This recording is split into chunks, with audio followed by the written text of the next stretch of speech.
Yo guys, what is going on? JPS back with another video, and in today's video we're going to be checking out Christopher Hitchens and the top 7 hitch slaps. I want to make it abundantly clear that I will never promote any religious or non-religious propaganda on this channel. This is simply a vehicle for me to explore different perspectives and the voices of different people. So I just want to make that clear. No matter what you believe, we can be friends. I accept you. Please share your perspective and point of view in the comment section. I would actually really appreciate that, regardless of how you feel about Christopher Hitchens or religion or whatever the case may be. I always want to promote that shared sense of community and ability to talk about whatever it is that you believe. So, with that being said, guys, hit that like button, hit subscribe. Make sure you guys throw more people for me to react to in the comments. Like I said, I get a lot of these requests from the comment sections on YouTube, so I really appreciate those of you who do put recommendations down there. And with that being said, guys, let's get right into it.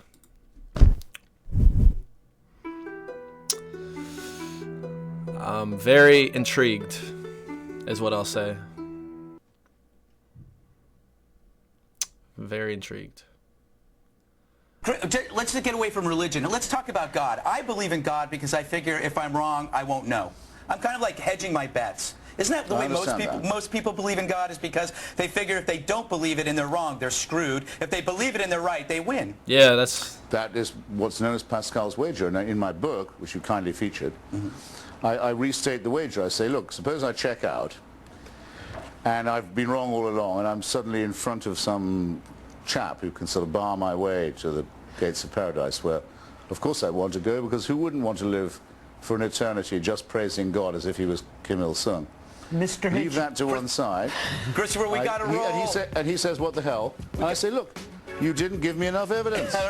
You got it. Wouldn't he be nicer to me than if I'd been a hypocrite? Oh, damn. I see what hitch slaps are. To Christopher is how you can justify wanting to take something away from people, from 95, that gives meaning to 95% of the American people, and replace it with something that gives meaning to just 5% of the American people. Well, what an incredibly stupid question.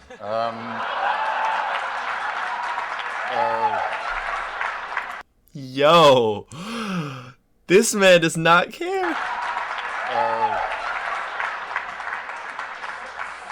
First, I've said repeatedly that this stuff cannot be taken away from people. It is their favorite toy, and it will remain so. As Freud said, in The Future of an Illusion, it will remain that way as long as we're afraid of death and have no problem, which is, I think, likely to be quite a long time. Second, I hope I've made it clear that I'm perfectly happy for people to have these toys and to play with them at home and hug them to themselves and so on, and share them with other people who come around and play with the toys. So that's absolutely fine. They are not to make me play with these toys. Okay? I will not play with the toys. Don't bring the toys to my house. Don't say my children must play with these toys. Don't say my toys might be a condom. Here we go again. I'm not allowed by their toys. I'm not going to have any of that. Enough with clerical and religious bullying and intimidation. Is that finally clear? Have I got that across? Thank you. I agree with that point there, for sure. That's why we have so many different laws about that in the United States. We have like separation of church and state, and yet many would argue that these laws fall short and that there is too much religious integration in public.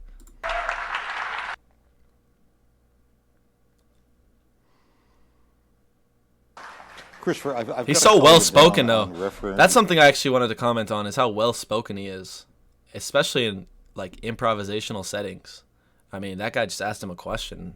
Like, none of that was really prepared. Christopher, I've got to call you down on referring to circumcision as genital mutilation. My son cried more at his first haircut than he did at his bris. And statistically... You weren't doing it right then. Statistically, the only long-term effect that it seems to have on people is it increases their chances of winning a Nobel Prize. I can't find the compulsory mutilation of the genitals of children are subject for humor in that way, or flippancy in that way.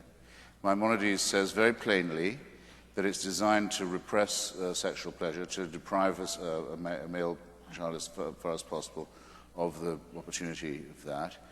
The full excision, not just the snip or the full mandatory covenant is fantastically painful, leads to trauma, leads to the dulling of the sexual relationship, and can be in itself life-threatening at that moment. We have the records, I can show them to you, of hundreds and hundreds and hundreds in the United States, boy babies who've died or had life-threatening infections as a result of this disgusting practice. That a person as humane as yourself can sit here and think of that as a fit subject for humor shows what I mean. Religion makes morally normal people say and do disgusting and wicked things, and you've just proved my point for me.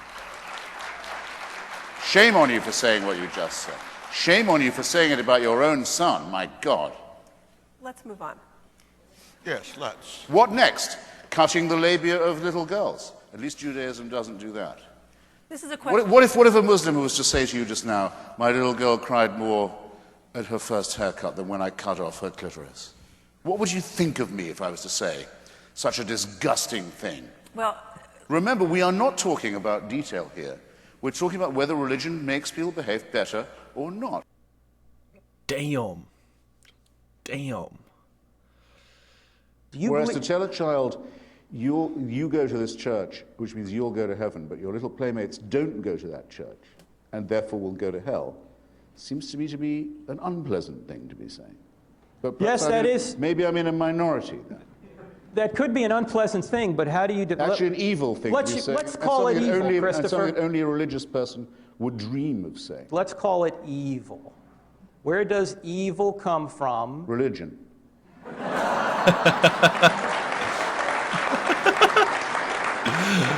Oh, man, he got that guy good.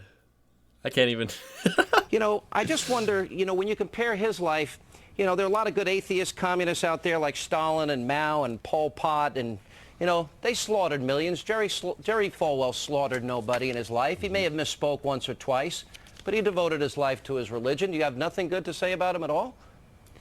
No, I repeat, Jerry Falwell lived on hatred and superstition and bigotry. He preached dislike of people whose lives he knew nothing about. He raised money from credulous fools. You don't know anything about his life.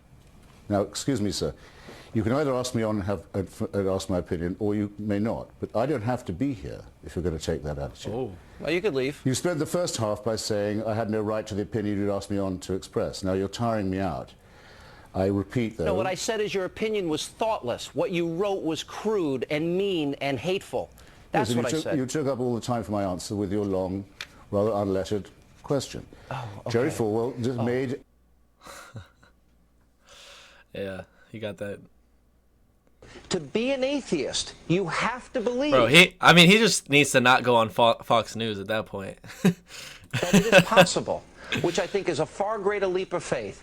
That's something that can be created out of nothing. When you look at the majesty and sophistication and the intricacy of the universe that we do know and comprehend, you have to believe that somehow that this energy could have existed on its own, and I do not believe that is.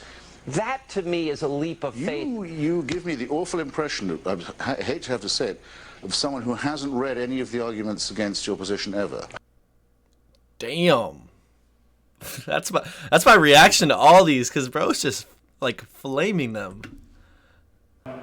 Now, I'm sorry, though, to have to begin by disagreeing with His Grace. If you're going to be a serious grown-up person and appear to defend the Catholic Church in public in front of an educated and literate audience, you simply have to start by making a great number of heartfelt apologies and requests for contrition and forgiveness. His Holiness on that occasion, it was March the 12th, 2000, if you wish to look it up, begged forgiveness for, among some other things, the Crusades, the Inquisition, the persecution of the Jewish people, injustice towards women, that's half the human race right there, and the forced conversion of indigenous peoples, especially in South America. And that followed a whole series of preceding apologies, or apologies, I would say, of a kind, made by the late Pope John Paul, who, it troubles me not at all to say, was a very impressive and serious human being. It followed no less than 94, count them, public recognitions on his part of appalling crime and error and cruelty and stupidity and offences to the free intelligence, ranging from, I shall be summary, like Bishop Marini, the African slave trade, apologized for in 1995, the admission that Galileo was right about the relationship between the sun and the earth and other orbs, which came in 1992, one might add. No, I won't say, it's too easy to say better late than never. Here, I said it. To violence and torture, legalized torture. Torture was legalized and institutionalized by the Roman pontiff during the Counter-Reformation. That came in 1995. And for silence during Hitler's final solution, or Shoah, as well as, in 1999, coming in just under the Millennium Jubilee wire, an apology for the burning alive in the main square of Prague of the great Czech Protestant Jan Hus. But remember, this is from a church that, on the whole, cannot err. We still await a more direct admission. For example, I give some suggestions of my own while we're at it. I would like them to take back the Concordat made with Adolf Hitler, the first treaty he ever signed, giving the church a monopoly over education in Germany in exchange for the dissolution of the Catholic Centre Party to give the Nazi Party a clear run. I'd have apologized for the Lateran Pact with Mussolini, myself, also the first treaty ever signed by that fascist dictator. I would also think I'd want to reconsider the fact that Father Tiso, head of the Nazi puppet state in Slovakia, was a priest in holy orders, that the Croatian fascist puppet state, the Ustaša state of Ante Pavelic, was also operating under full clerical protection and disguise, as was the regime of General Franco and the dictator Antonio Salazar. And I'd also I really think I would beg forgiveness for this. I don't think the German church should have asked Hitler's birthday to be celebrated from the pulpit every year until he died. These are very serious matters, and they're not to be laughed off by references to the occasional work of Catholic charities. But I draw your attention not just to the apologies, ladies and gentlemen, but to the evasive and euphemistic form that they take. Joseph Ratzinger, the current Pope, considered by some, by Catholics, to be the Vicar of Christ on earth, says of Indians, of the Indians who were massacred in the course of conversion in Brazil, after the apology had been made to them, he said, nonetheless, it must be remembered that before we came to convert them, they were silently awaiting the arrival of the church. I don't think that's a very genuine kind of apology to you. In his comment, one of the few he's made on the institutionalization of rape and torture and maltreatment of children in Catholic institutions, he has said, it's a very severe crisis which involves us, he said, in the following: in the need for applying to these victims the most loving pastoral care. Well, I'm sorry. They've already had that. And to say that this is the responsibility laid upon you by the horrific admission that you've already had to make is not accepting responsibility in any adult sense.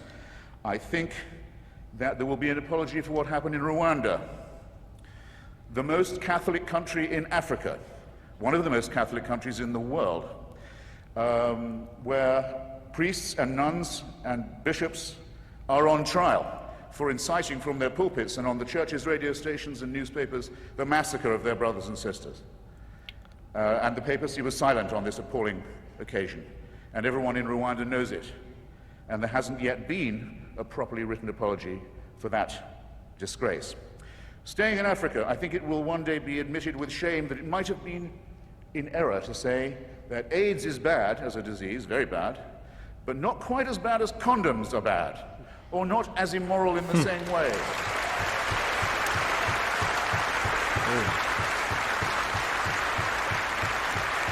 I say it in the presence of His grace, and I say it to His face.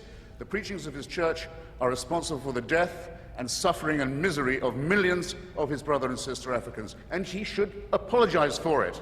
He should show some shame.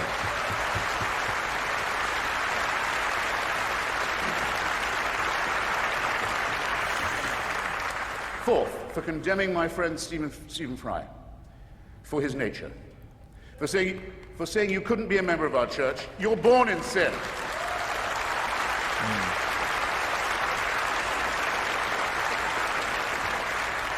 There's a revolting piece of casuistry that's sometimes offered on this point. Yeah, we hate the sin only. We love the sinner. Stephen is, I'm sorry to say, not quite like other girls. It's his nature. Actually, he is like other girls in that he's, when I last checked, absolutely boy mad. He's not being condemned for what he does, he's being condemned for what he is. You're a child made in the image of God. Oh, no, you're not. You're a faggot. And you can't join your church and you can't go to heaven. This is disgraceful. It's inhuman. It's obscene. And it comes from a clutch of hysterical, sinister virgins who've already betrayed their charge in the children of their own church. For shame. For shame.